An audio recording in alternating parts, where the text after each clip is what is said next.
स्वागत है बच्चों आप सबका आपके सीरीज में फोर क्लास 12 बोर्ड एग्जामिनेशन और आपके फिजिक्स को स्ट्रांग बनाने के लिए बच्चों इस सीरीज में हम बात कर रहे हैं उन सारे इंपॉर्टेंट डेरिवेशन का जिनको हर बच्चा अच्छे से सॉल्व कर सकता है और अपने बेटर मार्क्स लेके आ सकता है बच्चों। ठीक है, इस सीरीज के थ्रू आपके सारे कॉन्सेप्चुअल क्वेश्चन, सारे डेरिवेशन जो मोस्ट एक्सपेक्टेड होते हैं एंड मोस्ट डिफिकल्ट से लगने वाले न्यूमेरिकल ऑब्जेक्टिव क्वेश्चन, वो सब कुछ कंप्लीट हो जाएंगे। आप सबके बेस्ट रिवीजन फिजिक्स के अंदर आप सबका होगा and this is the last revision कि जिसको आप बेस्ट बना सकते हो। जो भी डाउट थे आपके, जो वीक कॉन्सेप्ट रह गए थे आपके, उनको इस सीरीज के थ्रू आप अपने कॉन्सेप्ट को सुपर स्ट्रॉन्ग बना सकते हो बच्चों। ठीक है, and this is for you. Okay, तो बच्चों आज बात करेंगे हम अल्टरनेटिंग करंट चैप्टर की और आप सबको पता है बहुत ही बेहतरीन सा क्यूट सा ये चैप्टर है यार। इससे जो भी डेरिवेशन आएगा आराम से आप सॉल्व कर सकते हो अगर थोड़ी सी प्रैक्टिस अकॉर्डिंगली करोगे। जैसे ये लेक्चर आप देखेंगे उसके बाद एक साल प्रैक्टिस कर डालना, उसके बाद आपको कुछ करने की जरूरत नहीं पड़ेगी। बस जस्ट एक little bit just before your exam एक छोटा सा रिवीजन लेके जाना। ठीक है, वो मैं बताऊंगा, डोंट वरी, है ना। ये सारी जो वीडियोज हैं, जो सारे लेक्चर्स होंगे अकॉर्डिंगली कि कैसे अटेम्प्ट करना है, कैसे लिख के आना, वो सब कुछ दूंगा लास्ट मोमेंट में। Okay, so no problem. तो बच्चों आज हाँ एक चीज और यार कि आई होप सो कि आप सारे लेक्चर्स को बढ़िया से प्रिपेयर कर रहे होंगे, क्योंकि उसका बेनिफिट आपको तभी मिल पाएगा जब आप उसको बढ़िया से प्रिपेयर करेंगे, उसकी प्रैक्टिस करेंगे, सेल्फ प्रैक्टिस करेंगे।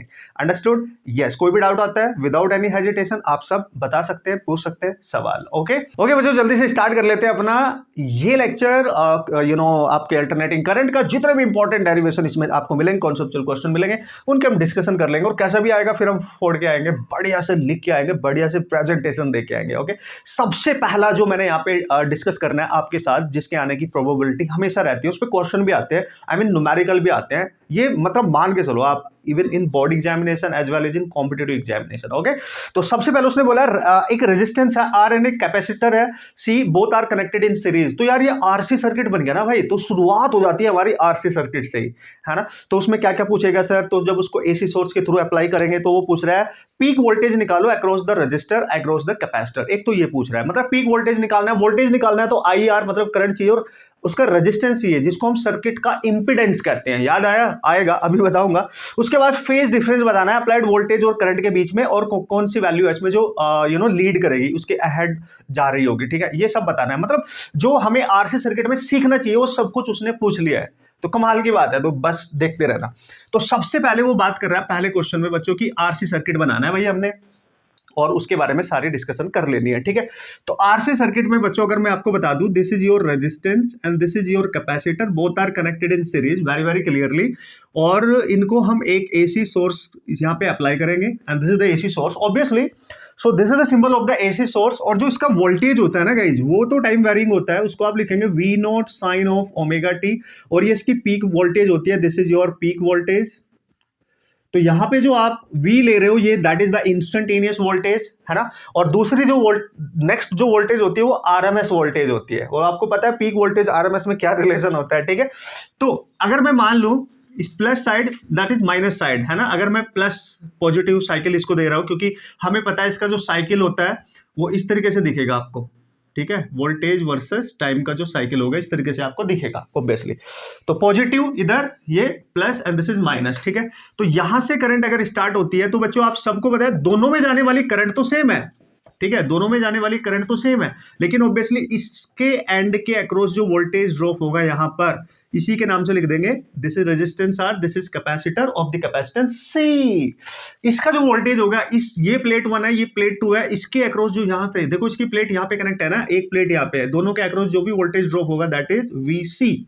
Okay cool sir.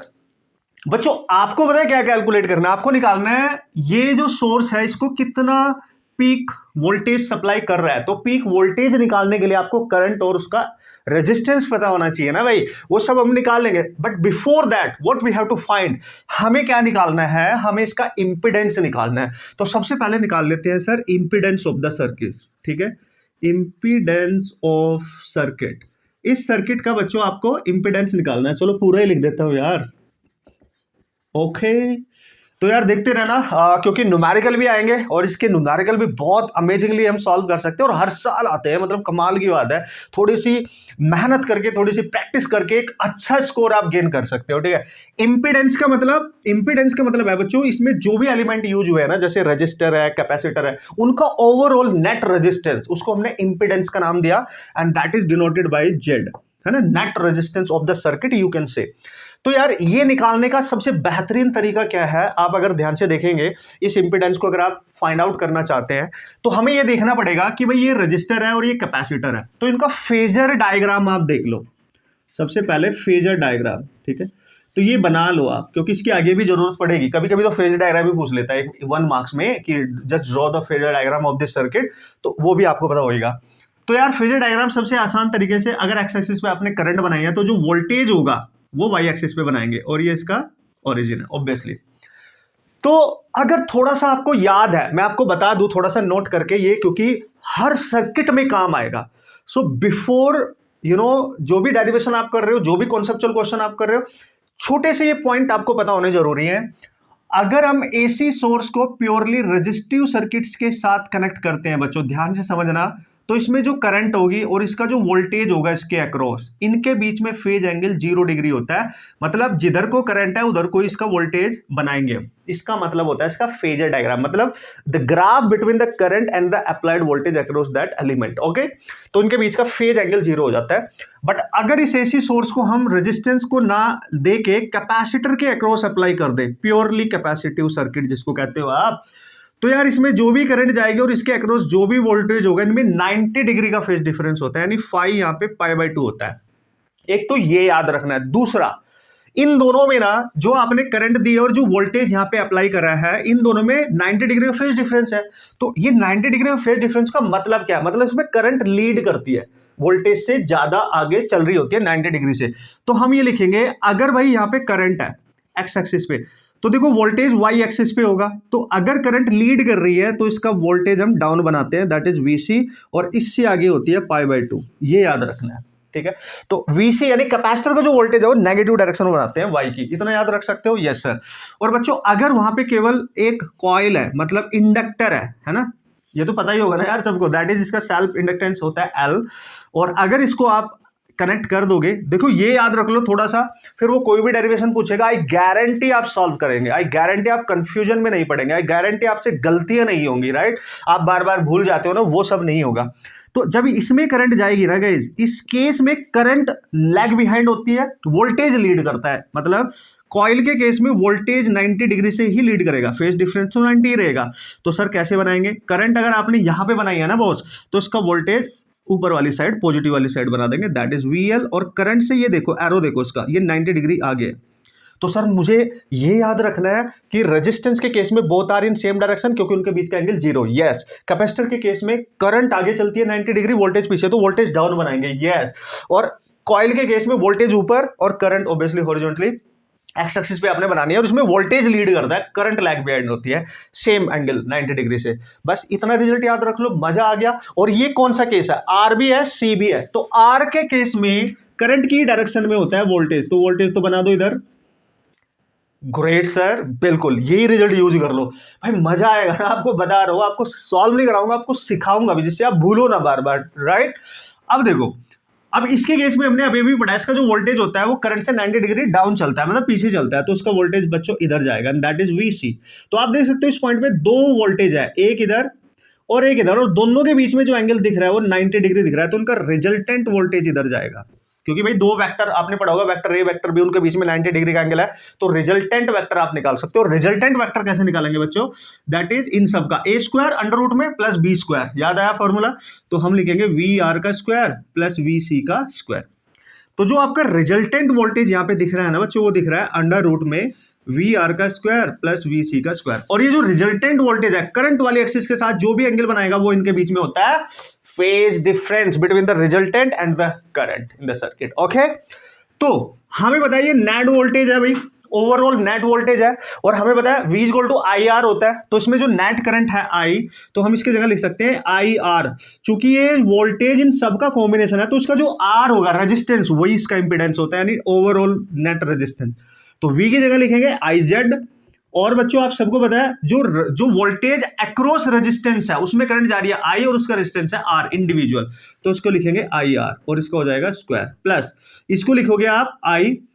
और कैपेसिटर का ना, जब भी किसी कैपेसिटर को आप एसी सर्किट से कनेक्ट करते हो तो उसका जो रेजिस्टेंस होता है उसके रेजिस्टेंस को बच्चों एक्स सी लिखते हैं। और याद करो ये कैपेसिटिव रिएक्टेंस के नाम से जाना जाता है। कैपेसिटिव रिएक्टेंस है रेजिस्टेंस ही, क्योंकि इसकी यूनिट ओम ही होती है, बट नाम हमने डिफरेंट कर दिया जिससे इस रेजिस्टेंस से ये डिफरेंट साउंड करेगा। तो दैट इज कैपेसिटिव रिएक्टेंस, मतलब एक तरीके का रेजिस्टेंस बस। तो आई इंटू एक्स सी लिखेंगे और इसका होल स्क्वायर कर देंगे।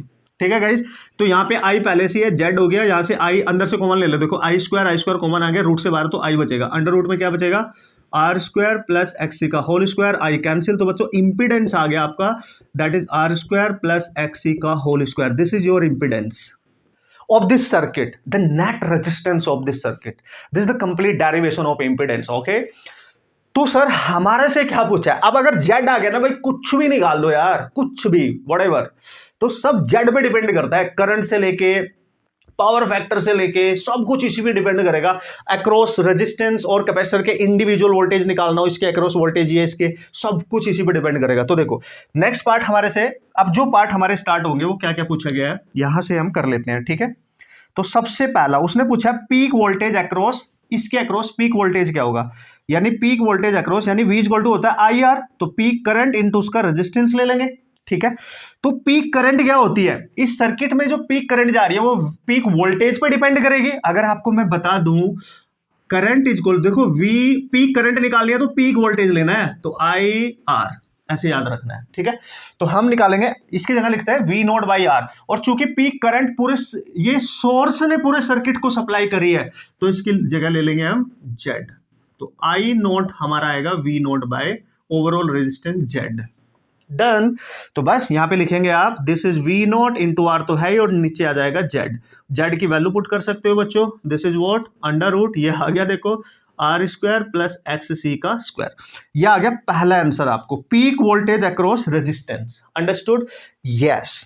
दूसरा क्या निकालना है sir, peak voltage across capacitor. Okay, तो सेम यहां से लिखेंगे हम पीक वोल्टेज अक्रॉस कैपेसिटर का जो पीक वोल्टेज होगा वो भी आई आर होगा, लेकिन आई नोट तो सेम ही है, दोनों में करंट तो सेम ही है, लेकिन उसका रेजिस्टेंस जो है वो है एक्स सी इंटू एक्स सी करना है। तो भाई अब ये तो सेम ही रहेगा, V nought by Z into क्या है भाई एक्स सी है, तो इसको क्या लिखेंगे सर, इंटू लगा दो अदरवाइज आप कंफ्यूज हो जाएंगे। ठीक है, तो इसको लिखेंगे बच्चों we note X C over under root R square plus X C का whole square. Simple guys, simple, no problem at all, right? Easy लग रहा है? बिल्कुल इजी होगा, बेस्ट तरीके से करके आएंगे पूरे 3 मार्क्स। जो भी बनाएगा ना, देखो भाई जो 5 मार्क्स का क्वेश्चन आएगा ना उसमें एडिशनली कुछ ना कुछ और ऑप्शन वो देगा आपको, न्यूमेरिकल दे देगा या फिर कुछ ग्राफ और आप बनवा लेगा। 3 मार्क्स में ये पूरा करके आना है आपने, 3 मार्क्स का क्वेश्चन आता है नॉर्मली। ठीक है, पूरा करके आ जाना है आपने।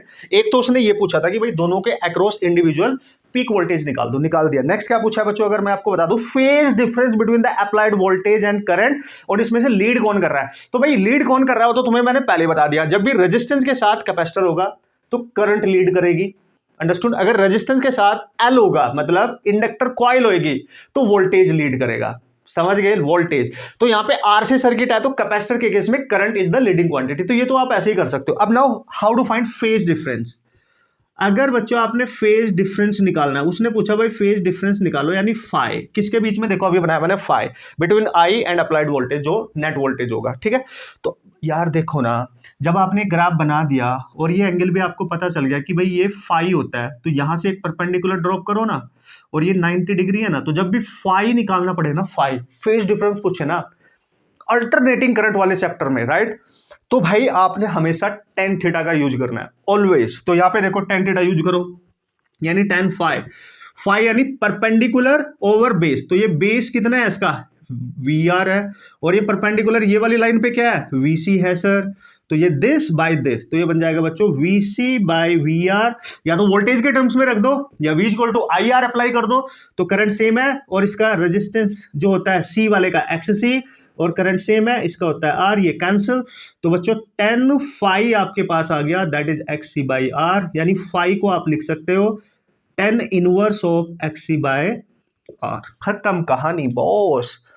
दैट इज सफिशिएंट यार, वोटेवर कुछ भी पूछेगा उड़ा डालेंगे, ठीक है। तो यहां तक आपसे पूछा पहले डेरिवेशन में न्यूमेरिकल आएंगे ना भाई, इसको अगर आप डेरिवेशन को शिद्दत के साथ करके जाएंगे ना तो एक गारंटी आपसे सारे न्यूमेरिकल भी हो जाएंगे, तो कोई प्रॉब्लम नहीं है। एक एडिशनल चीज मैं आपको बता दूं, अगर एडिशनल और कुछ पूछेगा तो पावर फैक्टर, बच्चों पावर फैक्टर होता है cos 5, या तो आपको 5 फेज डिफरेंस पता होना चाहिए जो यहां से आ जाएगा, अगर वो नहीं पता तो इसका फॉर्मूला होता है सर्किट में जो रेजिस्टेंस है divide by total impedance. Very important for numerical and for next अगर कॉन्सेप्चुअल क्वेश्चन पूछेगा, power factor of the circuit cos 5, या तो 5 पता हो, अगर नहीं पता है तो पावर फैक्टर R/Z के इक्वल भी होता है। Z is the total one and R is the obviously the resistance जो यूज किया गया है इस पूरे सर्किट में। ओके बच्चों, सो उम्मीद करता हूं द वेरी फर्स्ट डेरिवेशन आपको मजा आया होगा और आपके कॉन्सेप्ट भी क्लियर हुए होंगे और आप इसको अब भूलोगे नहीं। देखो यार, ये डेटा याद रखो, ट्राई टू रीड कि मैं कैसे सोच रहा हूं। अगर हम बार बार चीजों को पढ़ रहे हैं भूल जा रहे हैं तो क्यों बोल रहे हैं? बेसिक कंसेप्ट है ना, जो हमारे बेसिक कंसेप्ट है ना उन पे फोकस करना पड़ेगा। यानी अगर आपको ये याद नहीं है तो ये रटना पड़ेगा। अगर ये रिलेशन याद है कि रेजिस्टेंस है तो क्या होगा, कैपेसिटर होगा तो क्या होगा, इंडक्टर, तब ये रटना नहीं पड़ेगा आपको, फिर आप बार बार भूलोगे नहीं बार बार पढ़ के। बस यही राज है बॉस, यही आपने याद रखना है। आई होप सो आप याद रखेंगे, आप प्रैक्टिस करेंगे। ऑसम तरीके से चलते हैं नेक्स्ट डेरिवेशन की तरफ। देखो भाई 4 डेरिवेशन है इसमें और 4 में से 100% 2 तो मतलब ये मान के चलो अगर बहुत अच्छी किस्मत हुई। देखो इस चैप्टर से 2 से 3 क्वेश्चन तो हर साल आते हैं, एक मान लो न्यूमेरिकल, 2 मान लो आप थियोरेटिकल और डेरिवेशन वाले, तो 2 तो आप 100% मान के चलो क्योंकि हर साल का रिकॉर्ड है इस चैप्टर का, न्यूमेरिकल भी जरूर आता है। ओके चले आगे नेक्स्ट डेरिवेशन की तरफ। Okay here we go and this is the next one. और ऑब्वियसली आपको उम्मीद होगी कि यार सर अब नेक्स्ट वाला डेरिवेशन ना ये वाला कराने वाले हैं, क्योंकि दिस इज सुपर इंपॉर्टेंट, क्योंकि दिस इज द डेरिवेशन जो बहुत ज्यादा बार रिपीट होता है, बहुत ज्यादा पूछे जाता है। डेरिवेशन एज ए डेरिवेशन पूछा जाता है, एज ए न्यूमेरिकल वाले कॉन्सेप्ट इसमें बहुत आते हैं। आप अपने पीवाईक्यूज उठाओगे ना बहुत क्वेश्चन मिलेंगे लाइन से आपको, ठीक है। What is that sir? LCR series circuit. Yes, इंतजार हुआ खत्म बॉस। लेकिन कमाल की बात बता दूं मैं आपको, जब ये आपने ये पहले वाला कर लिया ना आरसी सर्किट, तो इसी से तो मिलता जुलता है भाई, तीनों एलिमेंट आ जाएंगे ना। अब आपकी कनेक्टिविटी बेस्ट बनेगी। अगर मैं एलसीआर को डायरेक्ट लेके आता तो आप फिर से वैसे ही उसी जोन में चले जाते कि हम सर बार बार पढ़ते हैं, बार बार भूल जाते हैं, आप कनेक्ट नहीं कर पाते। अब करोगे, 100% करोगे। कैसे? Have a look. तो देख लेते हैं। पहले उसने बोला सीरीज एलसीआर सर्किट है connected to the AC source and using the phasor diagram, very very important, remember phasor diagram, you have to draw the diagram, the relationship between the current and voltages जो हम यहाँ पे apply कर रहे हैं, इसके अलग से मार्क्स मिलते हैं भाई। phasor diagram बनाना है, ठीक है sir. derive the expression for the impedance of the circuit, come on guys, impedance of the circuit पहले ही पूछ लिया ना उसने, फिर देखेंगे नेक्स्ट क्या पूछेगा, फिर देखेंगे नेक्स्ट क्या पूछेगा, पहले यहां तक देख लेते हैं। तो भाई उसने बोला हमने बनाना है फेजर विद फेजर डायग्राम, तो LCR circuit, that is LCR circuit. So this is R circuit, ठीक है बच्चों। तो बहुत ध्यान से आप चीजों को बस नोट करना, ऑब्जर्व करना और उनको लिख लेना, और फिर जब एक बार लेक्चर देखने के बाद जाओगे ना भाई, सेल्फ प्रैक्टिस जरूर कर लेना यार, आपको मजा आ जाएगा। आपको कोई प्रॉब्लम मैं होने नहीं दूंगा बाय द वे। चलो जल्दी से हम डायग्राम बनाते हैं सबसे पहले, ठीक है। तो एलसीआर सर्किट है तो सबसे पहले आपने डायग्राम बनाना है। दिस इज योर रेजिस्टेंस बच्चों, and this is your inductor coil, and this is your capacitor, let's see. और यहां पे एक एसी सोर्स आपने कर दिया connect. Oh yes yes boss. तो this is your R, this is your L, this is your C. यहां से यहां तक रेजिस्टेंस कनेक्ट है, यहां से यहां तक कॉइल कनेक्ट है, और ये प्लेट यहां पे कनेक्ट है। ओके और यहां पे जो वोल्टेज होता है वो तो आपको इंस्टेंटेनियस वेरिंग होती है, दैट इज साइनोसॉइडल होता है, साइन का अकॉर्डिंग वेरी कर रहा है, और ऑब्वियसली इसमें वेरिंग वोल्टेज होता है ना भाई। और लेट्स सी हम इधर से मान लें करंट निकल रही होगी और इधर को जा रही होगी, तो तीनों में करंट सेम जा रही है। अब की बार 3 एलिमेंट है ना भाई, तो तीनों, हमें कोई डर ही नहीं है क्योंकि हमारे को पता है आर में करंट कैसे वेरी करती है वोल्टेज के साथ, एल में कैसे करती है, सी में कैसे करती है। अब तो टेंशन ही फिनिश हो जाएगी हमारी, और तीनों सीरीज सर्किट है भाई, ठीक है। तो इसके अक्रॉस अपना खुद का वोल्टेज होगा, दैट इज इसके नाम से वी आर, और इसके अक्रॉस अपना होगा दैट इज इसके नाम से वी एल, और इसका अपना होगा that is V C. Voltage अलग अलग होगी, करंट सेम होगी, ये हमें पता है। तो सर पहले फेजर डायग्राम बना लेते हैं, उसके बाद उसका अभी जैसे किया ना डिक्टो करना है भाई, जैसे किया वैसे ही करना है। पहले फेजर डायग्राम, फिर उसका वी निकालेंगे नेट, वहां से मिलेगा हमें जेड, इंपीडेंस।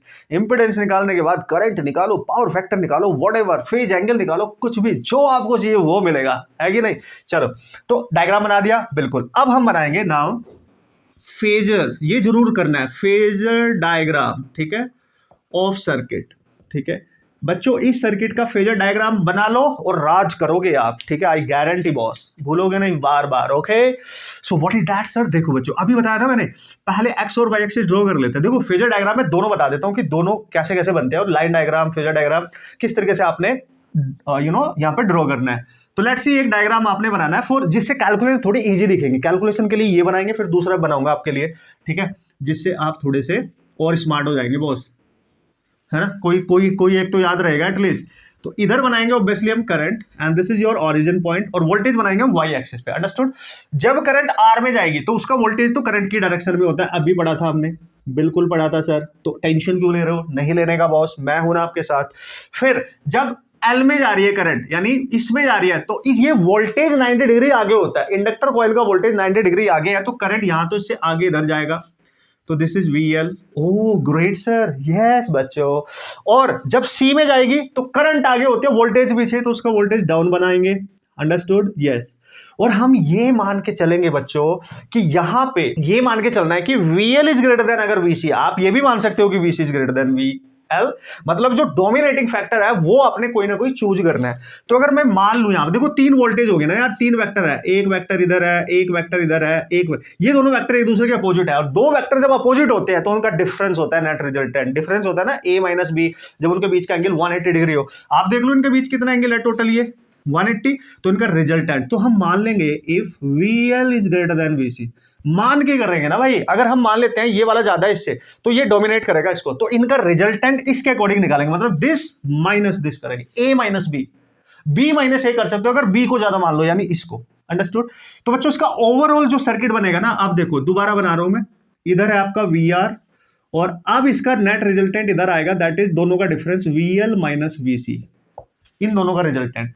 तो इस पॉइंट पे अब दो ही वोल्टेज है, VR और इन दोनों का रिजल्टेंट, तो इनका नेट वोल्टेज इधर होगा, जो कि इस करंट वाली इसके साथ कोई एंगल बना रहा होगा फाई, और उसका रिजल्टेंट निकालने के लिए एक राइट एंगल ट्रायंगल हमने बना लिया है। तो ये वाली जो लेंथ है किसके इक्विवेलेंट है? इसके, और ये वाली VR। तो नेट वोल्टेज कैसे निकालोगे? पाइथागोरस, क्योंकि 90 है, अभी तो किया था। So using circuit phasor diagram, ये लिख देना, बस इतना लिखना है। तो आपको दिख रहा है इसका स्क्वायर इक्वल टू इसका स्क्वायर प्लस इसका स्क्वायर, बचपन से पढ़ रहे हो ना यार भाई पाइथागोरस। तो हम लिखेंगे V square equal to what is that sir? VR square plus VL minus VC, इनका डिफरेंस का होल स्क्वायर। हमें V चाहिए, बिल्कुल चाहिए सर। तो हम क्या करेंगे गाइस, वैसे वैल्यू पुट करनी है तो कर लो, बट हम यहाँ पे रूट लगा देंगे इस पूरे पे, बिल्कुल। तो this is VR square plus VL minus VC। देखो कोई तकलीफ नहीं हुई ना अब आपको बनाने में, क्योंकि आपको सब पता था कि कौन किधर बनेगा, कैसे बनेगा, सब पता था आपको, ठीक है। अब just put the value to find the impedance, just put the value voltages. जैसे नेट वोल्टेज आता है उसका नेट करंट, नेट रेजिस्टेंस आएगा, नेट करंट इसकी I होगी, नेट रेजिस्टेंस का हम इंपेडेंस Z मानेंगे, ठीक है। तो दैट इज, इसमें पुट करेंगे बच्चों यहाँ V इक्वल टू IR, क्योंकि इसका रेजिस्टेंस है, और VL की जगह पुट करेंगे I। और मैं आपको बता दूं, जैसे इसका XC होता है, इसका रेजिस्टेंस बच्चों XL होता है। इसको कहते हैं इंडक्टिव रिएक्टेंस, है तो रेजिस्टेंस ही, यूनिट तो ओम ही रहेगी, लेकिन चूंकि उसके नाम से रखेंगे इंडक्टिव, कैपेसिटर को कैपेसिटर के नाम से रखेंगे कैपेसिटिव, आप समझ रहे हो? यस। तो हम लिखेंगे XL माइनस IXC का होल स्क्वायर। ओ ग्रेट मैन। तो यहां I कॉमन इसमें भी बाहर आएगा, तो I का स्क्वायर बाहर आएगा, तो रूट से बाहर I आएगा, तो हम लिख लेंगे I, और अंडर रूट में बच्चों बचेगा आपके पास R square plus that is XL minus XC का होल स्क्वायर। यार जब पूरे मार्क्स मिल सकते हैं ना आपको, तो पूरे मार्क्स लेके आओ ना भाई, ठीक है। कंजूसी नहीं करने का एग्जाम में समझ गए ना, कंजूसी नहीं करने का। ये नहीं कि बस तुम पढ़ के गए अपनी मर्जी से और लपेट के आगे कुछ भी, फिर वो मार्क्स भी वैसे ही देगा ना भाई, वो भी तुम्हें लपेटेगा। तो यार जब आप शिद्दत के साथ उसको कर सकते हो, बेस्ट वे में कर सकते हो, पूरे मार्क्स लेके आओ ना, समझो बात को, ठीक है। माइंडसेट का खेल है सारा। देखो अब I से I कैंसिल, तो सर हमारे पास बचेगा Z। तो मैं ना ये वाला सेक्शन थोड़ा सेपरेट कर रहा हूं, अब इधर ही करूंगा मैं, ठीक है। तो Z बचेगा बच्चों आपके पास, that is R square plus XL minus XC का पूरे का whole square. This is your impedance of the circuit. हम बोलेंगे that is impedance of LCR circuit. Oh yes, हो गया। अब कुछ भी निकाल लो ना यार, जो भी चाहिए आपको आप निकाल सकते हो। हालांकि हमारे से यही पूछा है इसमें। और phasor diagram, this is the phasor diagram, ये वाला फेजर डायग्राम है बच्चों। एक दूसरा फेजर डायग्राम भी आप याद रख सकते हो, कभी कभी पूछ लेता कि अगर ऑब्जेक्टिव क्वेश्चन आएंगे which one of the following is the correct phasor diagram for LCR circuit, अगर ये ऐसे नहीं दे रखी है उसमें तो कैसे देगा, देखो तब आप ऐसे ड्रॉ करना फेजर डायग्राम, ठीक है। आपने ये एक्स वाई एक्सिस बना ली, लेट्स से बना ली सर, समझना भाई, एडिशनली बता रहा हूं, मजा आएगा, ऑब्जेक्टिव क्वेश्चन भी 4 डालोगे। तो अब उसको करने के लिए जो आपकी ओरिजिन है वहां से एक लाइन इनके बीच में खींचनी है, और ये लाइन हमेशा करंट की होगी, और जो वी आर है वो इसी पे होगा, करंट की डायरेक्शन में, वो अब एक्स एक्सिस पे नहीं बना रहे आप, ठीक है, कूल। अब हमें पता है कि जो इंडक्टर में जो वोल्टेज है वो करंट से 90 डिग्री आगे है, तो इस करंट से 90 डिग्री आगे इधर लेना है, एंटी क्लॉकवाइज चलो इधर, तो 90 डिग्री आगे है, देखो ये पाई बाय 2 90 दिख रहा है ना इन दोनों के बीच का एंगल, और ये VL की वैल्यू होगी। सिमिलरली जो कैपेसिटर का जो वोल्टेज होगा वो करंट से 90 डिग्री पीछे होगा, है ना, तो किधर होगा पीछे, इसके क्लॉकवाइज जाओ, क्लॉकवाइज यानी इसके इधर, तो इसके जस्ट अपोजिट इधर होगा, दिस इज VC, और ये VR और ये वाली जो लाइन है इसका ये जो एंगल होगा दैट इज ऑब्वियसली फाई। ये तो फेज डिफरेंस है ना, तो हमें पता ही है ना भाई, तो phase phi plus omega t, sorry this is phi plus omega t. तो ये देखो है वैसे ही VL और VC एक दूसरे के अपोजिट है, बट ये वाला रूप भी आपने याद रखना है कि भाई अगर ऐसे वाला सर्किट आया तो ऐसे बनाना, पहले करंट वाली लाइन उसी पे VR, और 90 डिग्री आप देखो इस लाइन से, करंट वाली लाइन से 90 डिग्री आगे है, और इसी वाली लाइन से ये VC 90 डिग्री पीछे है, तो अभी भी दोनों के बीच 180 डिग्री का एंगल है, और ये I की करंट इस एक्सिस के साथ जो एंगल बना रही है यानी ये वाला, ठीक है, इतना सा एंगल, तो दिस इज, इसको लिखते हैं ओमेगा टी प्लस फाई, क्योंकि वो करंट का है ना, वहां पे करंट के केस में हम बना सकते हैं। So this is the situation बच्चों, ये भी बना सकते हो। दूसरा क्या पूछा है वो देख लेते हैं, ये तो चलो मैंने आपको एडिशनली बता दिया बच्चों। उसने पूछा है कि plot a graph of the variation of the current versus frequency of AC source explaining the nature of its variation for 2 different resistance R1 and R2 at resonance, resonance पे बताना है। उसने बोला ग्राफ बना दो, रेजोनेंस पे बना दो, ठीक है सर, एट रेजोनेंस, ठीक है, एट रेजोनेंस। तो मैं आपको बता दूं बच्चों, सबसे पहले तो समझ लो what is the condition of resonance, वैसे तो आपने पढ़ा है, तो रेजोनेंस इन एलसीआर सर्किट तब होता है, ठीक है, एट रेजोनेंस क्या होगा, हमें ग्राफ बनाना है। तो बच्चों एक चीज याद रखिए, रेजोनेंस पे जो करंट होती है ना वो मैक्सिमम हो जाती है, और उसका जो टोटल इंपीडेंस है वो केवल R के इक्वल होता है, ओनली रेजिस्टेंस होता है उसमें, ना एक्सल होता है ना एक्सी, क्योंकि ये सेम हो जाते हैं, because at resonance XL becomes equal to XC, ये याद रखना, क्योंकि एक्सल और एक्सिस एक्सी जो होगा यानी capacitive reactance capacitive inductance same हो जाते हैं, उसकी वजह से जब ये सेम होंगे तो ये कैंसिल होके जीरो हो जाएगा ना, देखो जीरो, तो जेड आर के इक्वल बचेगा, तो ये प्योरली रेजिस्टिव सर्किट की तरह काम करता है, यानी करंट और अप्लाइड वोल्टेज सेम फेज में आ जाते हैं, क्योंकि जेड आर के इक्वल हो गया, और जब आर होता है केवल सर्किट में तो करंट और वोल्टेज के बीच में फेज एंगल जीरो होता है, तो सेम फेज में आ जाएंगे भाई। और उस केस में करंट मैक्सिमम हो जाएगी, तो उसने हमारे से पूछा है कि करंट वर्सेस फ्रीक्वेंसी का ग्राफ बना दो, क्योंकि रेजोनेंस पे ऐसा करने से आपको एक फ्रीक्वेंसी मिलेगी बच्चों, जिसको हम रेजोनेंट फ्रीक्वेंसी कहते हैं, और उसका फॉर्मूला आता है 1/2 पाई अंडर रूट में 1/LC, this is resonant frequency. अगर कभी पूछ ले न्यूमेरिकल आ जाए, याद रखियो, एडिशनल बता रहा हूं बॉस, ग्राफ बनाना है सर, तो दिस इज करंट, ओके, और दिस इज अप्लाइड फ्रीक्वेंसी। तो ग्राफ कुछ ऐसे दिखाई देगा बच्चों, उसका ग्राफ ऐसे ऐसे होता है, पहले इंक्रीज कर रहा है, फिर मैक्सिमम होगा, यहां होगी मैक्सिमम करंट, फिर डिक्रीज करेगा, ठीक है। एक और ग्राफ बना दो, तो एक ग्राफ ऐसे बनेगा, और ये जो मैक्सिमम है कहां होगा, जहां रेजोनेंस होगा, जहां पे आपको रेजोनेंस फ्रीक्वेंसी नजर आएगी।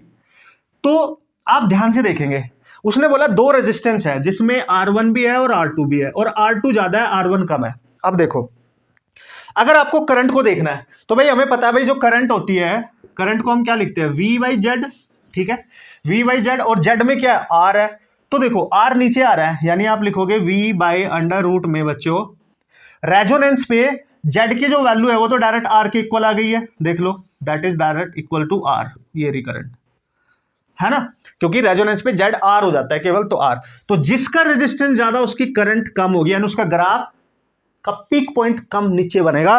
तो रेजिस्टेंस किसका ज्यादा है, R2, यानी ये जो छोटे वाला ग्राफ है इसका पीक पॉइंट देखो, इसमें मैक्सिमम करंट कम होगी, ये R2 के लिए होगा और ये R1 के लिए होगा, क्योंकि जिसका रेजिस्टेंस कम होगा उसकी करंट मैक्स ज्यादा होगी, तो बड़े वाला ग्राफ।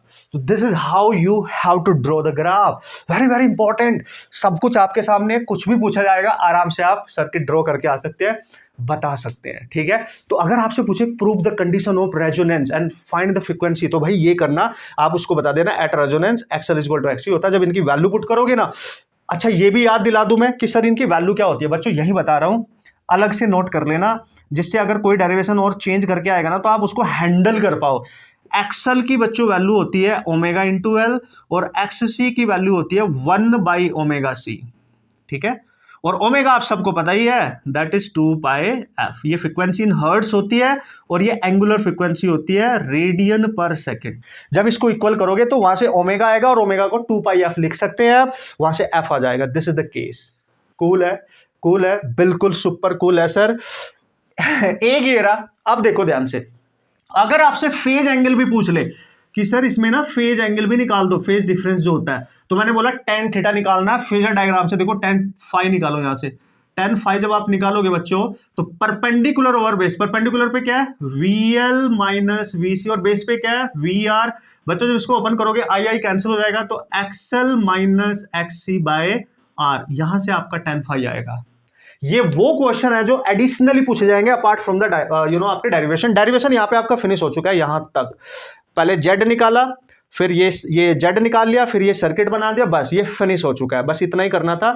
ये मैंने आपको यहाँ पे एडिशनल बता दिया और ये वाला पॉइंट मैंने एडिशनल बता दिया फ्रीक्वेंसी के लिए। फेजर डायग्राम तो आपने बनाने ही है। आई गारंटी कोई भी आपके मार्क्स नहीं काट पाएगा अगर आप इस तरीके से हर चीज पे फोकस करके बेस्ट रिप्रेजेंटेशन दे के आओगे। समझ रहे हो? हालांकि मैं ही बोल रहा हूँ पूरे लेक्चर में, तो बस मैं ही मान के चल रहा हूँ यार। जब मैं कंटेंट आपको दे रहा हूँ, मेरी पूरी कोशिश रहती है कि बच्चे के अगर पूरे साल भर कंसेप्ट क्लियर नहीं हो, कहीं कंफ्यूजन था, उसके दिमाग से वो कंफ्यूजन निकल जाए और उसको वो चीज आ जाए, कंपटीशन तक उसको काम आएगी। बोर्ड एग्जाम में तो पूरे कॉन्फिडेंस के साथ जाएगा, जैसे झूमते हुए जाते हैं ना हम सुबह को एकदम फ्रेश एनर्जी के साथ, जब हमारे फंडे क्लियर होते हैं। डर कब लगता है? जब हम कंफ्यूजन में होते हैं, हमें कुछ समझ में नहीं आ रहा था, हम जल्दी जल्दी भूल जाते हैं।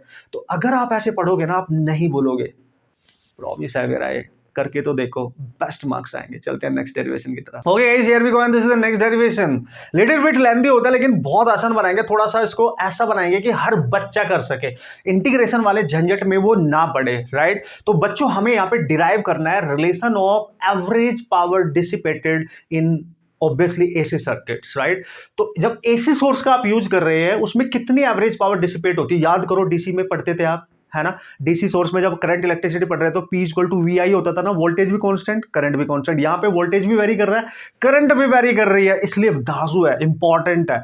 तो बच्चों उसने बोला कि अगर varying voltage V equal to V naught sine omega t apply कर दे हम, राइट, तो उस सर्किट में जो एवरेज पावर डिसिपेट हो रही है ना, तो उसका भाई डिराइव करो, उसका एक्सप्रेशन, उसका फॉर्मूला। फिर ये भी बताओ कब वो जीरो होगी, कब वो मैक्सिमम होगी। डिसिपेशन जो हो रहा है जो वहां पे एक तरीके से पावर का, वो कब मैक्सिमम होगा, कब जीरो होगा, ये भी बताना। तो कर लेंगे ना। देखो भाई, ऐसा क्वेश्चन कभी भी आएगा ना, सबसे पहले आपने क्या करना है, बेसिकली हम एज्यूम कर लेंगे कि जो हमारा एसी सोर्स है, लेट्स सी, वो तो हमें दे ही रखा है, इसको वोल्टेज कितना है, V equal to V naught sine omega t. तो जो भी एसी सोर्स आपको दे रखा है बच्चों, ये है ना, और उसने बोला भाई LCR सर्किट है, तो कोई बात नहीं भाई, तो इसका जो वोल्टेज है वो लिख लेंगे हम V naught sine of omega T, और इससे जो करंट सप्लाई होगी, क्योंकि वोल्टेज और करंट में कुछ ना कुछ फेज डिफरेंस होगा, तो करंट की इक्वेशन लिखना आप I naught sine of omega t तो रहेगा, प्लस फेज डिफरेंस फाई भी ले लेना, ये जरूर लिखना। This is the case, you have to remember. और हमारे से वो डायरेक्ट पूछ रहा है कि भाई ये हमने अप्लाई किया, किस पे अप्लाई किया? LCR सर्किट पे। तो इतना ही बना के छोड़ देना या फिर बना भी लेना, आपकी मर्जी है। R, L और C, ये सारे आप बना सकते हो, R, L और C। बट हमें तो फोकस करना है कि वोल्टेज इतना है, करंट इतनी है। नाउ हम लिखेंगे एज वी नो दैट, क्या सर? इंस्टेंटेनियस, ठीक है, पावर कितनी इंस्टेंटेनियस, किसी पर्टिकुलर इंस्टेंट पे पावर कितनी है सर्किट में, तो हमें पता है V equal to P equal to VI होता है। बिल्कुल सर, तो बने रहना। देखो आपको मैं डिफिकल्ट जोन में नहीं लेके जाऊंगा, वहां से निकालूंगा, इजी कैसे कर सकते हो, ठीक है। V की वैल्यू पुट कर दो बच्चों, V naught sine of omega T into I naught sine of omega T plus 5, बस यही करना है।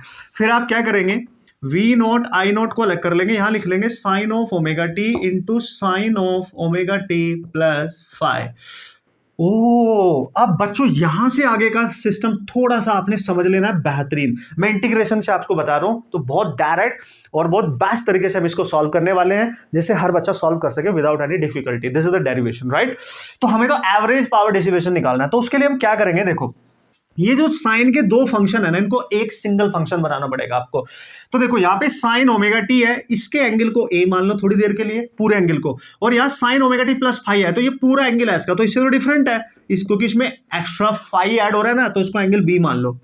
और बच्चों इस पूरी इक्वेशन में ध्यान से देखना, 2 से ऊपर मल्टीप्लाई करो, 2 से नीचे, तो अब ये क्या बन जाएगी देखना, 2 इसके साथ लेके जाना, तो ये बन जाएगी V naught I naught by 2। और ये वाला जो 2 ऊपर मल्टीप्लाई क्यों किया अभी बताऊंगा, इसको इसके साथ लिख लो साइन ऑफ ओमेगा टी, और इसको हमने ए एंगल माना है, वो बाद के लिए याद रखना, sine of omega T plus five. तो बच्चों ये पता क्या बन गया, ये फॉर्मूला बन गया, अगर आप ध्यान से देखो, 2 साइन ए साइन बी का। तो याद रखना मैथमेटिक्स में जब भी कभी इस तरीके का रिलेशन बने कि दोनों फंक्शन साइन के हो लेकिन एंगल अलग अलग हो, एंगल 2b हो, 2 sine A into sine of B, तो इसका एक फॉर्मूला है बहुत शानदार। नॉन मेडिकल बच्चों को पता होगा, मेडिकल वाले ध्यान से देख लेना, तभी डेरिवेशन होगा बच्चों। तो ये फॉर्मूला होता है, चलो मैं इसको यहां लिखता हूं जिससे थोड़ा सा इजी रहे आपके लिए। That is 2 sine of A into sine of B, जब एंगल अलग अलग हो दोनों साइन के, तो हम लिखेंगे cos of A minus B, इनका डिफरेंस, फिर minus cos of A plus B. एक बार कॉस के साथ इसको माइनस करना है और एक बार प्लस करना है, और इनके बीच का साइन रहेगा दोनों के माइनस, ये कॉस में कन्वर्ट होगा इस सिचुएशन में। बस जब ये फॉर्मूला आप अप्लाई करोगे, इसको आपने ए माना, इसको आपने बी माना, तो देखो सॉल्व करके यहाँ पे पुट कर लो, तो देखते हैं कितना आएगा, है ना। अब हम पुट कर रहे हैं कॉस ऑफ ए यानी ये ओमेगा टी माइनस यानी B omega t minus five, यही होगा, minus cos A plus B, यानी इसको इसमें ऐड करोगे ना, तो ओमेगा टी 2 ओमेगा टी यहाँ पे बचेगा प्लस फाइव। तो बच्चों क्या बना देख लो, यहाँ पे ये बचा कॉस ऑफ, ये कैंसिल, माइनस फाइव और minus cos of 2 omega T plus five, ये बचेगा आपको इस पूरे की वैल्यू। सो हम यहाँ पे लिखेंगे हेंस वी कैन राइट, जो पावर आ रही है वो आ रही है V naught I naught by 2, और इस पूरे की जगह हम ये लिखेंगे, केवल ये वाला टर्म इस पूरे की जगह। और बच्चों कॉस में ना जब भी माइनस एंगल होता है ना, प्लस ही हो जाता है, तो आप इसको कॉस फाइव ही लिख लेंगे, कॉस फाइव और minus cos 2 omega T plus five, ये लिख लिया आपने।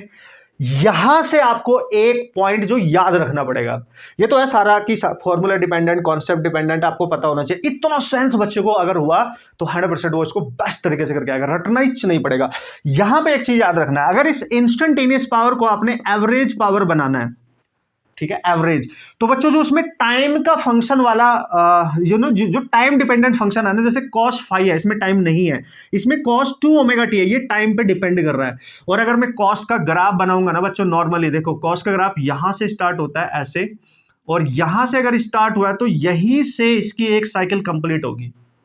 तो याद रखना जो cos 2 ओमेगा टी की वैल्यू होती है ना, इसकी एवरेज जो वैल्यू होती है वो हमेशा जीरो होती है। आपने पढ़ा होगा कंप्लीट साइकिल की एसी में एवरेज वैल्यू जीरो होती है, ठीक है, याद रखना। तो इसकी जो एवरेज वैल्यू होगी ना बच्चों, एवरेज, बस ये याद रखना है, वहां पे ये जीरो होती है। हम लिखेंगे as we know that average value of, हम लिखेंगे, है ना, इसको करने के लिए इसके साथ यहाँ एज वी, बस इतना याद रखने का, आपको ये प्रूफ करने के दिखाने की जरूरत नहीं, उसको पता है, as we know that average value of, ठीक है, कॉस इस पूरे की, है ना, 2 ओमेगा टी प्लस 5 की एवरेज वैल्यू बच्चों आपकी जीरो जाएगी, है ना, this whole term will become zero, ये जीरो हो जाएगा, ठीक है। अगर ये जीरो हो रहा है तो ये पूरा पार्ट जीरो हो गया, तो ये बचा, तो ये v जो है, ये p, अब ये एवरेज हो चुका है, और इसका फॉर्मूला बन गया v not I naught by 2 into cos of 5, ये बन गया आपका एवरेज पावर डिसिपेशन का फॉर्मूला। वेरी इंपॉर्टेंट, इसी को आप, ये देखो पीक वैल्यूज है, पीक वोल्टेज, पीक करंट, और आप सबको पता है, इसको आप ऐसे भी लिख सकते हो, चूंकि जो IRMS वैल्यू होती है वो I नॉट बाई रूट 2 होती है, एंड जो VRMS वैल्यू होती है वो V नॉट बाई रूट 2 होगी, है ना। अगर IRMS VRMS में बदलना है तो आप क्या करोगे, तो डायरेक्ट देखो यहाँ पे V not by 2 I not by 2, जब इनकी वैल्यू यहाँ पुट करोगे, रिप्लेस करोगे, तो बच्चों एवरेज पावर आपकी केवल आएगी VRMS IRMS cos फाइव। आप VRMS IRM के टर्म्स में भी लिख सकते हो, या तो ऐसे लिखो या ऐसे, आपकी मर्जी है, कहीं भी छोड़ दो, तुम्हारी मर्जी है। Where very important guys, this cos five set to be power factor, इसी का नाम रखा गया था पावर फैक्टर, जो डिसाइड करेगा किस कंडीशन में पावर लॉस होगी, किस में लॉस नहीं होगी। This is called as power factor, जो मैंने अभी बताया था आपको, PF power factor cos five होता है वो। Done, very very important. तो सर ये तो हो गया डेरिवेशन कंप्लीट, इतना ही याद रखना है, बस ये याद रखना है इसकी एवरेज वैल्यू हम जीरो करेंगे, cos टू ओमेगा टी की जो एवरेज वैल्यू होती है वो जीरो होती है, ध्यान रखने का। तो this is how you can understand, and this difficult से लगने वाला डेरिवेशन आप आसान कैसे बना सकते हो, ठीक है। लास्ट टू पार्ट देखो बच्चों ध्यान से। उसने बोला, इसका सेकंड पार्ट बताया क्या बोला है, उसने बोला भाई वो सिचुएशन बताओ जिसमें आपका पावर जो डिसिपेशन है वो जीरो हो रहा है, एवरेज पावर या मैक्सिमम हो रहा है। तो आप खुद देखो ना, वो फाइव पे डिपेंड करेगा। यानी अगर मैं यहां पे लिखूं इसका सेकंड पार्ट कि फॉर एल एंड, ऐसे लिखो आप, ऐसे प्योर है ना, pure capacitive and inductive circuit, ठीक है। फाई की वैल्यू पाई बाई टू होती है, इसलिए एवरेज पावर क्या आएगी बच्चों, we naught I naught by two cos pi by two that is 90, cos 90 zero that is zero. तो यार कोई पावर डिसिपेशन नहीं हो रहा भाई, इंडक्टिव सर्किट है अगर जिसमें एल लगा हो या सी लगा हो। लेकिन अगर आर लगा है सर, तो हम लिखेंगे फॉर प्योर रेजिस्टिव सर्किट है ना, उसमें फाई की वैल्यू जीरो होती है। तो जब आप पी एवरेज बच्चों यहां से निकालोगे तो यह आएगा V naught I naught by two cos zero, और कॉस जीरो की वैल्यू 1 होती है, यानी V naught I naught by two आएगा। यानी मैक्सिमम पावर डिसिपेशन होता है जब कॉस की वैल्यू 1 होती है, यानी मैक्सिमम वैल्यू रख दी ना आपने कॉस की, यानी फाई जीरो होता है। तो रेजिस्टेंस जब लगा होता है केवल एसी के साथ, तो मैक्सिमम पावर डिसिपेशन हो जाता है। वेरी वेरी इंपॉर्टेंट, ठीक है। तो बस इतना ही करना है, इससे ज्यादा कुछ करने की जरूरत नहीं है। इस पे न्यूमेरिकल जब आएंगे तो न्यूमेरिकल वाली सीरीज में आपको न्यूमेरिकल बताऊंगा, सो डोंट वरी। फिलहाल this is the derivation and how easily you can derive this relation without any type of difficulty guys. Hope so you understood and आप समझ गए होंगे, आपको मजा भी आया होगा कि यार इजीली कर सकते हैं। बस इसमें दो डिफिकल्ट है मेडिकल वालों के लिए, नॉन मेडिकल वालों के लिए नहीं। You have to remember this formula पहला, और एवरेज वैल्यू ऑफ दिस, बस इतना याद रखो स्टेप में, बाकी तो आपको एज इट इज दिख ही रहा है। मेडिकल वाले बच्चों की बात कर रहा हूं, नॉन मेडिकल को मैथमेटिक्स में पढ़ाया जाता है। ओके बच्चों, लास्ट डेरिवेशन ट्रांसफॉर्मर उड़ा डालेंगे मस्त तरीके से। आपको क्या लगता है इससे क्वेश्चन नहीं आएंगे? 100% आएंगे, इधर इधर उठा के जाओ दिमाग में। ओके, मस्त तरीके से करके आओगे। कॉन्सेप्चुअल, डेरिवेशन, न्यूमेरिकल, ऑब्जेक्टिव, किसी भी टाइप का आएगा हो जाएगा। ओके बच्चों, here we go and this is the last derivation transformer. आप सबको पता है, आपको सिखाया गया होगा, आपको बताया गया होगा, भाई जरूर आता है डेरिवेशन या कॉन्सेप्चुअल क्वेश्चन या इसके लॉसेस या न्यूमेरिकल, कोई ना कोई तो 100% आता है भाई। और कमाल की राज की बात बताऊं, आपके कॉम्पिटेटिव एग्जाम जिसके लिए आप प्रिपेयर करने की सोच रहे हो ना बॉस, लेकिन आपको कॉन्फिडेंस कब बढ़ेगा? जब आपका 12th स्टैंडर्ड बेहतरीन जाएगा ना भाई, 12th के बोर्ड बेहतरीन जाएगा। सबसे डिफिकल्ट किस में आता है सर? फिजिक्स में आता है। फिजिक्स को आसान बनाने के लिए हम यहाँ पे बैठे हैं यार। आप बस फॉलो करो, मस्त तरीके से लिखो, प्रैक्टिस करो, ऑसम स्कोर लेके आओ और मेरे को बताना जरूर आके। ओके, शर्माना नहीं बॉस, ठीक है। ओके बच्चों, तो स्टार्ट कर लेते हैं इसको, ट्रांसफॉर्मर को। और ट्रांसफॉर्मर में हमें क्या डिफाइन करना है? सबसे पहले डायग्राम बना देंगे, प्रिंसिपल करेंगे, उसकी वर्किंग देखेंगे सर, फिर ये बताएंगे स्टेप अप ट्रांसफॉर्मर के लिए उसका टर्न रेशियो क्या होता है, ट्रांसफॉर्मेशन रेशियो जिसको कहते हैं। मतलब हमें इसको डिराइव भी तो करना है ना भाई। और आइडियल ट्रांसफॉर्मर की कंडीशन क्या होती है, लॉसेस भी लिख देंगे, अगर नहीं भी पूछेगा आगे कभी भी पूछ सकता है, तो ऑब्जेक्टिव क्वेश्चन में पूछ सकता है तो वो भी लिख देंगे हम। तो कंडीशन है। जब रही बात न्यूमेरिकल की, वो मैं बाद में आपको कराने वाला हूं, उसकी तो कोई टेंशन ही नहीं लेने का बॉस। तो सबसे पहले हम बात करेंगे बच्चों, that is transformer. And transformer is an electrical machine man, this is an, ठीक है, आप लिख सकते हैं ट्रांसफॉर्मर, उसको लिख के दिखा देना यार कि मेरे को सब पता है बॉस। ट्रांसफॉर्मर इज एन, थोड़ा सा अलग से लिखोगे तो उसको मजा आएगा कि यार बच्चा बढ़िया से अपने दिमाग से बढ़ गया है। इलेक्ट्रिकल मशीन है, अच्छा सर ठीक है ना। टू टाइप्स की होती है ना। ये एक इलेक्ट्रिकल मशीन है यूज्ड टू कन्वर्ट, है ना, वोल्टेज, ठीक है, वोल्टेज लो टू हाई ऐसे लिख देना, और हाई टू लो, बस। अब ये तो तुमने डेफिनेशन लिख दी है ना भाई, ये डेफिनेशन होते हैं भाई, दो टाइप के होते हैं। अगर टाइप भी लिखना है तो वो लिख सकते हो कि भाई टाइप्स बता दो उसके। टाइप्स बच्चों दो टाइप होता है, यानी स्टेप ऑफ, अगर ऐसे लिख के आओगे ना भाई इसको मजा आएगा, और स्टेप डाउन, ठीक है, आप जितना अगर लिख रहे हो उतना ही लिख रहे हो तो फिर वो उतने ही मार्क्स देगा ना भाई, उससे थोड़े कम ही देगा ऑब्वियसली। लेकिन अगर आप उसको समझ के लिखोगे कि नहीं ये क्या क्या पूछ रहा है, मेरी राइटिंग थोड़ी सी रफ हो सकती है तो ध्यान से देख लेना यार, ठीक है। तो एक जरूर लिखना, भले वो डेफिनेशन पूछे ना पूछे कि भाई ट्रांसफॉर्मर एक इलेक्ट्रिकल मशीन है जो हम बेसिकली यूज करते हैं ट्रांसफॉर्मेशन ऑफ वोल्टेज के लिए, मे बी हाई को लो में करना हो, लो को हाई में कर देना हो। और दो तरीके का हमने देखा है, स्टेप अप और स्टेप डाउन होता है। फिर आगे पूरा ये करेंगे ना, हम आगे पूरा इसको डिस्कस, फिर लिख देंगे इसका, ये तो होगी डेफिनेशन सर, डेफिनेशन टाइप भी लिख दिए। फिर हम लिखेंगे इसका प्रिंसिपल, किस प्रिंसिपल पे काम करता है। ओ यस, वेरी वेरी इंपॉर्टेंट, सबको पता होगा, हर बच्चों का एक गारंटी, मुस्कुरा रहे हो आप, ठीक है। So what is that sir, it works, आप लिखेंगे it works on the principle, it works on mutual induction process, है ना, इंडक्शन पे, ठीक है, म्यूचुअल इंडक्शन प्रोसेस पे ये काम करता है यार। और अगर ये म्यूचुअल इंडक्शन प्रोसेस पे काम कर रहा है तो इट मींस ये कैसे काम कर रहा होगा, जब बच्चों आपका जो फ्लक्स है अगर वो चेंज हो रहा होगा विद रिस्पेक्ट टू टाइम, तो अगर वो चेंज हो रहा होगा विद रिस्पेक्ट टू टाइम तो वहां पे इंड्यूस्ड करंट बन के तैयार हो जाती है, ये आपका म्यूचुअल होता है। मतलब एक कॉइल में अगर फ्लक्स चेंज हो रहा है विद रिस्पेक्ट टू टाइम तो दूसरी कॉइल में एक इंड्यूस्ड वोल्टेज, इंड्यूस्ड करंट बन के तैयार होगी उस चेंज होने वाले फ्लक्स की वजह से ही। ओके, तो बस प्रिंसिपल लिखना है तो लिख देना कि भाई it works on the mutual induction process. Next क्या पूछ रहा है, नेक्स्ट पूछ रहा है, हाँ वर्किंग में तो आप क्या ही करेंगे भाई, वर्किंग में डायग्राम बना देंगे, जैसे हम डायग्राम बनाने वाले हैं, उसके बाद क्या करेंगे, बता देंगे कि कैसे क्या चल रहा है, फिर कंडीशन अप्लाई करके डिराइव कर लेंगे अपने रिलेशन की, वोल्टेज करंट के बीच में रिलेशन क्या है। चलो भाई आ जाओ, that is your working guys, ठीक है, this is your working. Okay sir, क्या लिखेंगे वर्किंग में, तो सबसे पहले ना बच्चों ये डायग्राम बना लो प्यारा सा, आई थिंक सबको पता होगा, ठीक है, और पता होना चाहिए, क्योंकि आपको पता है अगर आना एग्जाम में तो पता होना चाहिए, इसमें कोई शर्माने वाली बात है ही नहीं। यहाँ पे एक वाइंडिंग करेंगे हम, इस तरीके से वाइंडिंग करेंगे और एक वाइंडिंग इधर कर देंगे, है ना, ओ यस, और इस वाली इसको बोलेंगे प्राइमरी कॉइल, पीसी लिख दिया मैंने, इसको बोलेंगे सेकेंडरी कॉइल, इस कॉइल के जो नंबर ऑफ टर्न्स होंगे उनको बोलेंगे एनपी और इसके बोलेंगे एनएस, सेकेंडरी के नाम से लिख दिया मैंने। प्राइमरी कॉइल पे हम इनपुट देंगे एसी इनपुट दे देंगे प्राइमरी पे, तो उसका जो वोल्टेज देंगे वीपी और इसमें जो करंट होगी दैट इज आईपी, जो सप्लाई करेंगे ड्यूज करेंगे इसमें, ठीक है। तो इसकी करंट की वजह से इसमें जो फ्लक्स जनरेट होगा, आप समझो बच्चों, यहाँ पे जो भी फ्लक्स जनरेट होगा वही सेम फ्लक्स इससे पास होगा और इस तरीके से पास हो रहा होगा सेम फ्लक्स, यानी इसमें पास हो, इसमें इंड्यूस होने वाला, इसमें चेंज होने वाला जो फ्लक्स है d phi over D t, वही सेम फ्लक्स इससे भी पास होगा, यानी d phi over D t same रहना चाहिए, ठीक है। यहां से पास होने वाला फ्लक्स इसमें भी पास होगा बच्चों, और यहां पे कहीं अगर मैं एक रेजिस्टेंस कनेक्ट कर दूं तो यहां पे इसमें आपको आउटपुट वोल्टेज मिल जाएगा and that is V S, जो सेकेंडरी इंड्यूस करंट है, इसमें जो सेकेंडरी इंड्यूस करंट मिलेगी आपको दैट इज आई एस का आप उसका नाम दे सकते हैं। तो this is your secondary coil, this is your primary coil, best बना के आना डायग्राम, मैंने थोड़ा समझाने के लिए ऐसे बनाया तो आप ऐसे बना सकते हैं, this is important, number of turns each and everything and this is your working.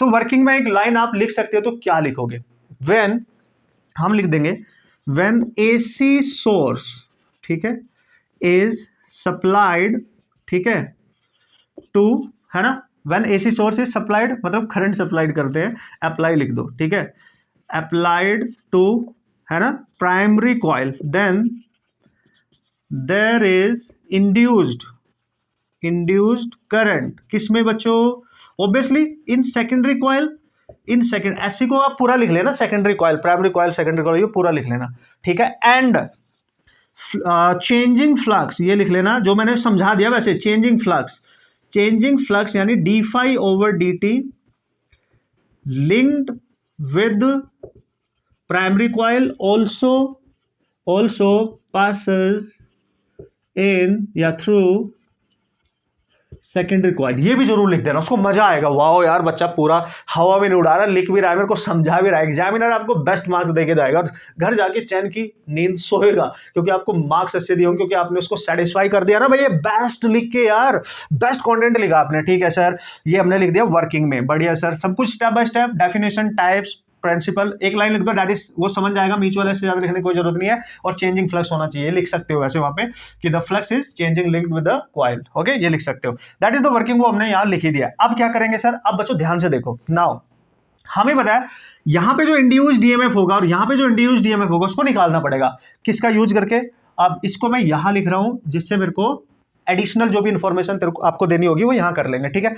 तो यहां लिखेंगे now according to Faraday's law, Faraday's, ठीक है, सेकंड लॉ।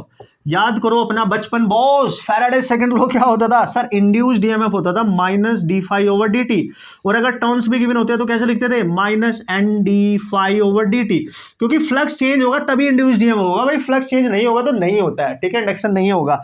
तो हम लिखेंगे इन प्राइमरी कॉइल कितना होगा, तो हम लिखेंगे उसका प्राइमरी कॉइल का, दैट इज वीपी, और नंबर ऑफ टर्न्स कितने हैं? एनपी, और D phi over D T तो सेम ही है।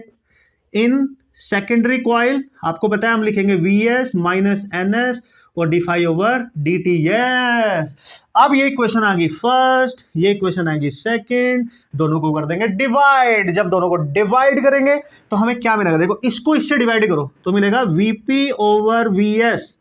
जब डिवाइड करोगे तो d phi over D T तो कैंसिल हो जाएगा, और माइनस माइनस भी, तो एनपी ओवर एनएस बचेगा ना भाई लोग, चेक कर लेंगे यार। ये है एनपी ओवर एनएस, और इसको आप ऐसे भी लिख सकते हो, अगर इसको आप रिवर्स करके लिखो ना, चलो यहां बताऊंगा, यहां भाई थोड़ा स्पेस कम है, आप देखते रहना यार, बेस्ट तरीके से मैं पूरी कोशिश करूंगा आपको बेस्ट कंटेंट बेस्ट छोटे से स्पेस में ही दूं, ठीक है। अगर बच्चों में इसको रिवर्स कर दूं ना, यानी मैं वीएस को ऊपर लिख दूं और वीपी को नीचे, देखो ध्यान से, तो ये क्या बनेगा? एनएस ऊपर जाएगा, एनएस ओवर एनपी, यानी सेकेंडरी में जो टर्न्स है और प्राइमरी में जो टर्न्स है, इस रेशियो को, सेकेंडरी के टर्न्स और प्राइमरी कॉइल के टर्न्स, इसको कहते हैं टर्न रेशियो या ट्रांसफॉर्मेशन रेशियो, इसी को कहते हैं। यानी इसकी वैल्यू को हम स्मॉल एन लिख सकते हैं, और ये किसके इक्वल है? एनएस ओवर एनपी लिखो या वीएस ओवर वीपी, क्योंकि वोल्टेज और टर्न्स एक दूसरे के डायरेक्टली प्रोपोर्शनल है, सेम रेशियो में। फॉर्मूला भी याद रखना है, टर्न रेशियो क्या है वो भी याद रखना। अब देखो ध्यान से, इफ अगर n की वैल्यू को आप देखना चाहते हो ज्यादा है कि कम है, if ns is greater then np, अगर ns ज्यादा हुआ np से, ये ज्यादा हुआ इससे, तो n की वैल्यू क्या आएगी? 1 से ज्यादा। तो बच्चों ऐसे ट्रांसफॉर्मर को कहते हैं स्टेप अप ट्रांसफॉर्मर। ये इसकी डेफिनेशन हो गई कि define the step up transformer according to the turn ratio, तो turn ratio must be greater than 1। हो wow, yes, if you know क्या लिखा हमने? Yes, NP is greater than NS, तो बच्चों यहां पे एन की वैल्यू लेस देन 1 हो जाती है, और ऐसे ट्रांसफॉर्मर को कहते हैं स्टेप डाउन। भाई कुछ भी पूछेगा ना, सॉल्व कर लोगे, टेंशन मत लो, ठीक है। एक तो यहां तक कर लेना, बस इतना कर लेना, पहली क्वेश्चन बन गई, टर्न रेशियो आ गया, डन। अब अगर बच्चों हम मान लें फॉर, ये भी करना ही पड़ेगा, फॉर आइडियल ट्रांसफॉर्मर, अगर वो ट्रांसफॉर्मर में कोई कमी नहीं है, एनर्जी लॉस हो ही नहीं रहा है भाई, उसमें जितनी एनर्जी दे रहे हो सारी कन्वर्ट कर रहा है बड़े यूजफुल एनर्जी में, और लॉस ऐसा तो हो नहीं सकता ना लॉस हो, बट हम आइडियल मान रहे हैं। तो फॉर आइडियल ट्रांसफॉर्मर याद रखना बच्चों, ये भी ऑब्जेक्टिव में पूछ लिया जाता है, अगर ट्रांसफॉर्मर आइडियल है तो power input is equal to power output होता है। इनपुट पावर आपने दिया प्राइमरी, और आउटपुट मिलेगा आपको यहाँ पे, और हम लिखेंगे पावर होता है वी आई, तो इनपुट वाला क्या बनेगा? वीपी आईपी, और यहां बनेगा वीएस आईएस। तो देखो वीपी ओवर वीएस का जो रेशियो आएगा वो आईएस ओवर आईपी के रेशियो के इक्वल आता है, ये भी याद रखना। यानी वोल्टेज और करंट इनवर्सली प्रोपोर्शनल, यहाँ पे वीपी है तो यहाँ सेकेंडरी है, न्यूमेरिकल करने के लिए आगे काम आएंगे, सुपर इंपॉर्टेंट बच्चों। Wow, cool, super cool. और क्या पूछ रहे हैं भाई लोग? हो कुछ नहीं सर, हो गया बस, बढ़िया है, मस्त है। आइडियल कंडीशन भी हमने सीख ली क्या होती है। और अगर टर्न रेशियो को यहां देखना चाहते हैं तो वीएस अपॉन वीपी जब करोगे तो टर्न रेशियो हो जाएगा, तो आईपी अपॉन आईएस को आप टर्न रेशियो के टर्म्स में लिख सकते हो, वो तो आपने यही लिख लिया, दैट इज सफिशिएंट, यहां से भी लिख सकते हो, तुम्हारी मर्जी है, ठीक है। अब बच्चों अगर ये कंप्लीट हो गया हमारा, ठीक है, न्यूमेरिकल भी आता है, हालांकि वो न्यूमेरिकल वाली में ही बताऊंगा, क्योंकि ये हमारा ऑब्जेक्टिव कैसे क्वेश्चन आएंगे, और थियोरेटिकल यहाँ से कैसे करोगे आप, डेरिवेशन कैसे करोगे, कॉन्सेप्चुअल, वो सब मैंने यहाँ पे कवर कर लिया, that is sufficient I think, है ना। इसी से आपकी पूरी नॉलेज आपको मिल जाएगी। अगर ट्रांसफॉर्मर में लॉसेज भी पूछ लेना बच्चों, तो मैं आपको जस्ट बता रहा हूँ, हिंट दे रहा हूँ कि आप क्या करके आएंगे, यानी लॉसेज इन ट्रांसफॉर्मर। वैसे इस क्वेश्चन में पूछा है बाय द वे कि लॉसेज क्या होंगे, नहीं पूछा, तो अगर पूछ लेगा तो बता देना आप उनको, ठीक है। वैसे तो आप पढ़ के जाएंगे, मेरे को पता है, लॉसेज इन ट्रांसफॉर्मर, ठीक है। थोड़ा सा मैं बता रहा हूँ, थोड़ा सा एक्सप्लेन करके आप वहां आ जाना। पहला लॉस जो आप लिखेंगे AD current loss, AD current loss, ठीक है।